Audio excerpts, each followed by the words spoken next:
तुम ही निवेदित भोजन करहि। और याद रखिएगा, भगवान सामान नहीं खाते, भगवान हमारा भाव पाते। हम किस भाव से रख रहे हैं। एक व्यक्ति ने कहा, महाराज हम 4 रोटी लगाते हैं, भगवान तो खाते ही नहीं। 2 घंटा थाली रखो तो 4 ही रोटी रहती है, तो लगाने का क्या मतलब। आपके भी मन में प्रश्न आता होगा। किसी महापुरुष ने इसका उत्तर दिया, कहा देखो ये क्या है, कहिए। कौन फूल? गुलाब के फूल। असली है, खुशबू भी है। आप इस फूल का वजन निकाल लीजिए, सोनार के तराजू पर एग्जैक्ट निकलेगा, ठीक ना। और उसके बाद 4 घंटा इसको सूंघिए, और 4 घंटा सूंघने के बाद फिर वजन करिए। वजन घटेगा कि बढ़ेगा?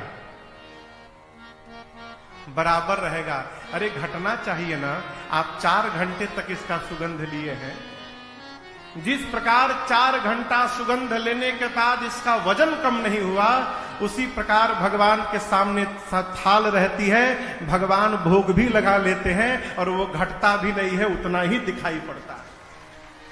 भगवान भोजन का रस प्राप्त करते हैं, क्योंकि भगवान स्वयं रस वैसा है। भगवान रस स्वरूप है, रसो वैसा।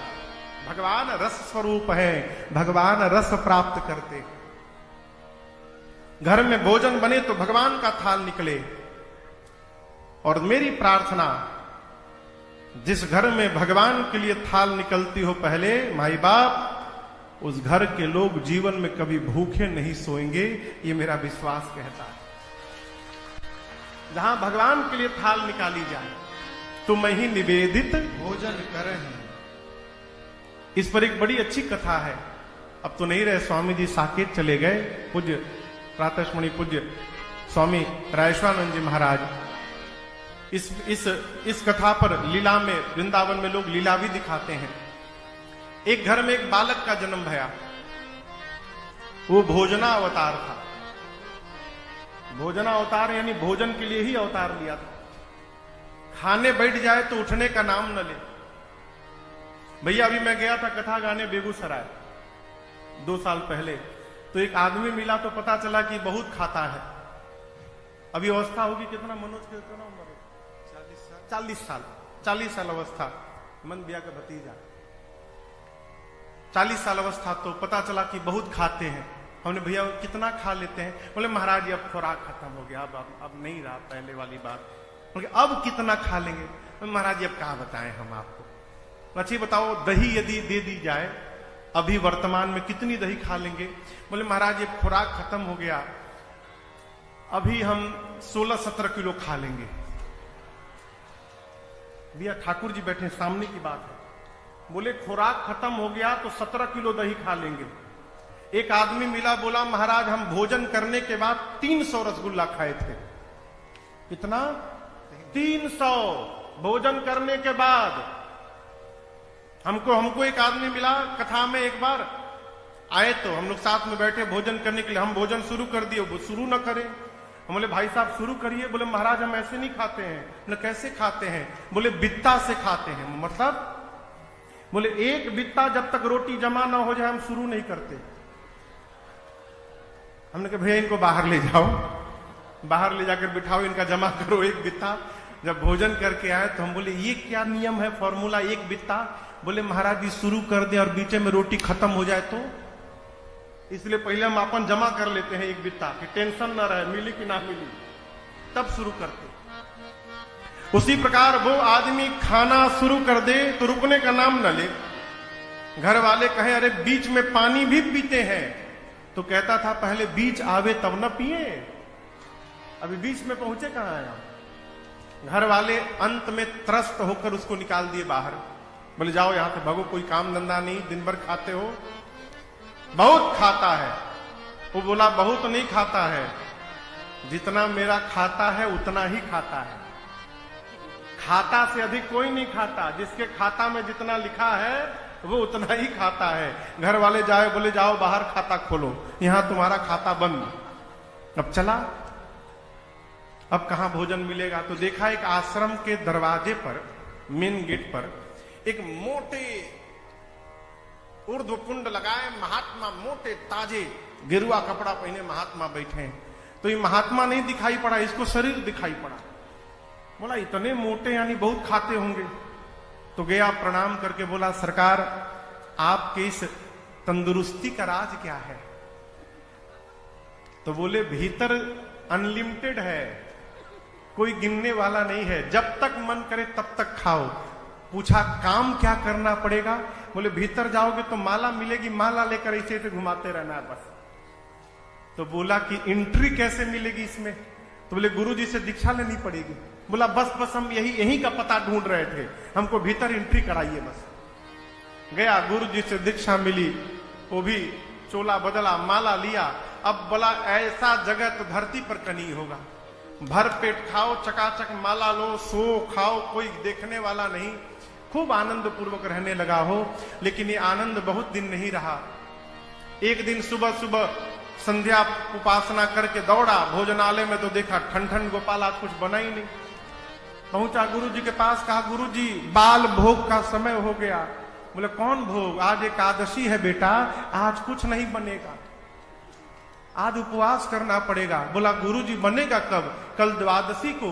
बोला गुरुजी हम एकादशी रही गए तो द्वादशी तक बचेंगे ही नहीं, हम भोजन के लिए साधु बने हैं, हम नहीं खाएंगे मर जाएंगे गुरुजी। तो गुरुजी बोले छे काम करो, यहां तो बनेगा नहीं, तुम राशन लेके जाओ, आश्रम के बाहर नदी किनारे जाओ, वहीं नहाओ, वहीं भोजन बनाओ, अब पाओ, वहीं पाकर आना, लेकिन राम जी को भोग लगा के तब खाना। बोला जी गुरुजी। गुरुजी बोले इसको 2 आदमी का राशन देना, बहुत खाता है ना, तो 1 आदमी का राशन में पेट भरेगा नहीं, 2 आदमी का राशन देना। 2 आदमी का राशन लेकर गया, स्नान किया, बनाया। गुरु जी की बात याद आई, राम जी को भोग लगाना है। लगा बुलाने, राम जी भोग लगा दीजिए। अरे राम आइए मेरे राम आइए, अब मेरे भोजन का भोग लगाइए। मेरे राम आइए, प्रभु राम आइए, मेरे भोजन का भोग लगाइए। हाँ मेरे भोजन का भोग लगाइए, मेरे भोजन का भोग लगाइए। आधी घंटा कहता रहा राम जी आइए भोग लगाइए, राम जी आइए भोग लगाइए, कोई आया ही नहीं।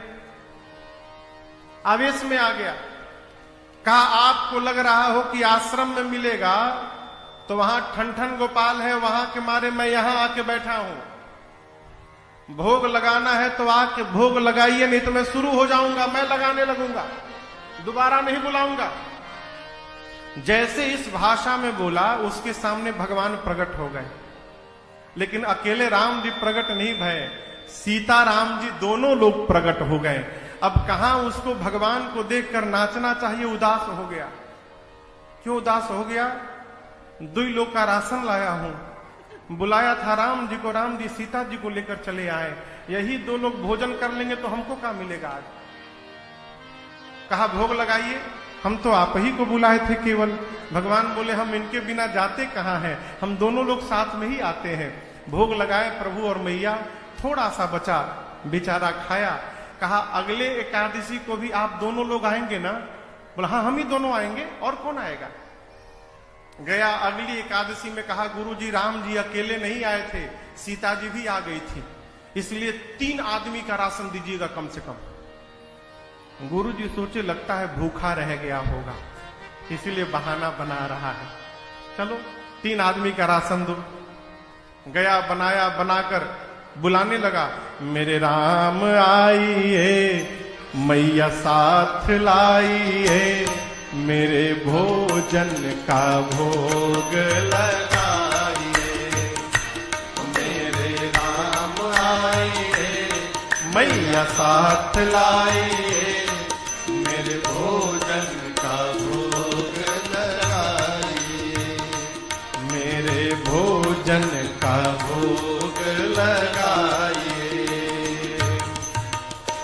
जैसे बुलाया सीता जी, राम जी, लक्ष्मण जी तीनों प्रकट हो गए। जब सीता राम लक्ष्मण जी आ गए तो बोला ये कौन है? राम जी बोले मेरे भाई है। पिछली बार तो नहीं आए थे। राम जी बोले छूट गए थे। बोला ये भी खाएंगे? तो राम जी बोले आए हैं किस लिए? बोला बताए तो नहीं थे आपकी ये भी आएंगे। अब भगवान बोले भूल गया था। लक्ष्मण जी सोचे भगवान कहां लेके चले आए, इतना दिव्य मेरा सत्कार हो रहा है यहां पर। बोला आए हैं तो पाए। अब सीताराम लक्ष्मण जी पाए, फिर उसको थोड़ा सा बचा, आधा पेट पाया, गया गुरु जी के पास। अगली एकादशी में कहा गुरु जी अब की बार 5 लोगों का राशन दीजिएगा। दिमाग लगा लिया, 2 का ले गया था, 3 आए, 3 का ले जाओ, कहीं 4 आ गए तो 5 का ले चलो। अगर 1 बढ़ा के भी लाएंगे तो हमको तो कम से कम मिलेगा। बोला गुरु जी अब की बार लक्ष्मण जी भी आए थे, हो सकता है इस बार और बढ़ा के चले आए, तो आप 5 लोगों का राशन दीजिए।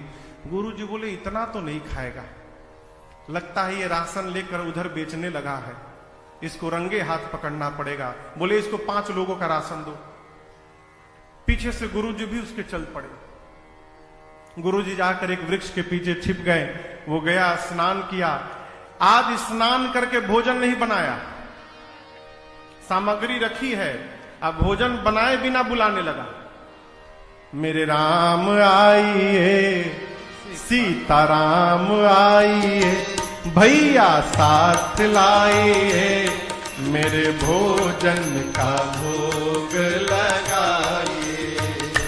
मेरे राम आइए, सीता साथ लाइए, मैया साथ लाइए, मेरे भोजन का भोग लगाइए, मेरे भोजन का भोग लगाइए, मेरे भोजन का भोग लगाइए। जैसे बोला राम जी आइए, सीताराम जी आइए, भैया को लाइए, प्रकट हो गए। कौन? राम जी, सीता जी, लक्ष्मण जी, भरत जी, शत्रुघ्न जी, हनुमान जी, सब लोग प्रकट हो गए। अब वो देखा, बोले अरे अरे अरे बस करिए, आज तो वध कर दिया, अपने आए बानर को भी साथ में लेकर आए हैं। भगवान बोले कहां भोजन? बोला बनाया ही नहीं हूं, सोचा पहले बुला कर देख लूं कितने लोग आ रहे हैं। भगवान बोले कब बनाओगे? बोला क्यों बनाऊं, 5 लोगों का राशन लाया हूं, आप 5 लोग आ गए हैं, एक बानर भी आया है, ना जाने ये कितना खाएगा। जब बनाने के बाद हमको मिलेगा ही नहीं तो मैं मेहनत क्यों करूं।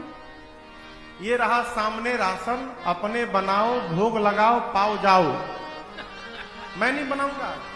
बैठ गया। अब बोला आप बनाओ, भोग लगाओ, खाओ। रोज तो मिल गया, आज मिलने वाला भी नहीं हमको, हम क्यों मेहनत करें। भगवान बोले ठीक है, हम लोग बना के भोग लगा लेंगे। कोई लकड़ी ला रहा है, कोई सब्जी अमनिया कर रहा है, कोई लीप रहा है, कोई चूल्हा बना रहा है। गुरु जी छिप के देख रहे थे। गुरु जी को कोई दिखाई न पड़े। गुरु जी बोले ये चेला बैठा कहां है, भोजन क्यों नहीं बना रहा है। गुरु जी आए, आकर कहे तुम बना क्यों नहीं रहे हो, 5 लोगों का राशन लाए हो, क्या इसमें भी तुम्हारा भूख नहीं जाएगा। बोला 5 लोगों का राशन दिखाई पड़ रहा है, यहां 5 लोगों के साथ एक बानर आया हुआ है, ये नहीं दिखाई पड़ रहा है आपको। बोला कौन बानर, कौन 5 लोग, हमको तो कोई नहीं दिख रहा। अभी और फंसा। बोला गुरुजी मानने को तैयार नहीं, इतने सारे लोग आए हैं यहां पर। गया राम जी के पास, जाकर कहा प्रभु एक तो समस्या, आज भूखों मरना है, दूसरी बात गुरुजी मेरी बात पर विश्वास ही नहीं कर रहे कि आप आए हैं, आप मेरे गुरुजी को क्यों नहीं दिख रहे हैं। राम जी बोले मैं तुमको दिखाई दूंगा, तुम्हारे गुरुजी को दिखाई नहीं दूंगा मैं। जाकर बोला गुरुजी से ये बात कि राम जी कह रहे हैं कि मैं आपको नहीं दिखूंगा। गुरुदेव रोने लगे। गुरुजी समझ गए कि इसको भगवान का दर्शन हो रहा है, लेकिन मेरी भक्ति आज तक उतनी नहीं पकी कि मुझे भी भगवान का दर्शन हो। अपने दुर्भाग्य पर सदगुरु को रोना आ गया और शिष्य गुरुदेव को रोते हुए बर्दाश्त नहीं कर पाया। जाकर राम जी के चरणों को पकड़ लिया, कहा प्रभु मैं तो भोजन करने के लिए साधु बना था, मेरे गुरु जी तो कितने ज्ञानी हैं, धर्म भी जानते हैं, वेद भी जानते हैं, नियम से भी रहते हैं, उसके बाद भी आप मुझे दिखाई दे रहे हैं और मेरे गुरु जी को नहीं दिख रहे हैं। राम जी ने कहा, पुत्र सत्य है कि तुम्हारे गुरुदेव ज्ञानी हैं, लेकिन बेटे जितने सरल तुम हो ना, उतने सरल तुम्हारे गुरु जी नहीं हुए हैं, इसलिए मैं तुमको दिखाई दूंगा, तुम्हारे गुरु जी को नहीं दिखाई। भगवान के चरणों में गिर गया, कहा प्रभु मेरे लिए एक बार आप गुरु जी को दर्शन दीजिए। तो भगवान ने उनके गुरुदेव को भी दर्शन दिया, पंचायतन दरबार के साथ दर्शन दिया। ये क्या है? तुम ही निवेदित भोजन करही।